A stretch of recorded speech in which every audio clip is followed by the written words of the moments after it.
Dozens dead from Ian, one of strongest, costliest U.S. storms. Rescuers search for survivors among the ruins of Florida's flooded homes from Hurricane Ian, while authorities in South Carolina waited for daylight to assess damage from the storm's second strike as the remnants of one of the strongest and costliest disasters to ever hit the U.S. continued to push north. The powerful storm terrorized millions of people for most of the week, battering western Cuba before raking across Florida from the warm waters of the Gulf of Mexico to the Atlantic Ocean, where it mustered enough strength for a final assault on South Carolina. It has since weakened to a still dangerous post-tropical cyclone and was crossing North Carolina toward Virginia overnight, pushing heavy rains toward the mid-Atlantic states. At least 30 people were confirmed dead, including 27 people in Florida, mostly from drowning, but others from the storm's tragic aftereffects.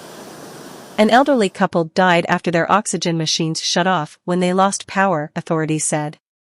Meanwhile, distraught residents waded through knee-high water on Friday, salvaging what possessions they could from their flooded homes and loading them onto rafts and canoes. "I want to sit in the corner and cry. I don't know what else to do," Stevie Scuderi said after shuffling through her mostly destroyed Fort Myers apartment, the mud in her kitchen clinging to her purple sandals.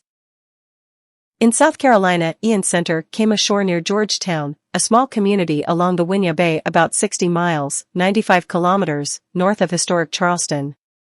The storm washed away parts of 4 piers along the coast, including 2 connected to the popular tourist town of Myrtle Beach. The storm's winds were much weaker on Friday than during Ian's landfall on Florida's Gulf Coast earlier in the week. Their authorities and volunteers were still assessing the damage as shocked residents tried to make sense of what they just lived through.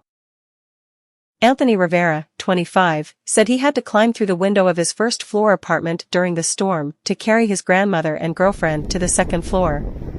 As they hurried to escape the rising water, the storm surge had washed a boat right up next to his apartment. 0 seconds of 1 minute, 4 seconds. "That's the scariest thing in the world because I can't stop no boat," he said. "I'm not Superman." Even though Ian has long passed over Florida, new problems continue to arise. A 14-mile, 22-kilometer stretch of major Interstate 75 was closed late Friday in both directions in the Port Charlotte area because of the huge amount of water swelling the Myakka River.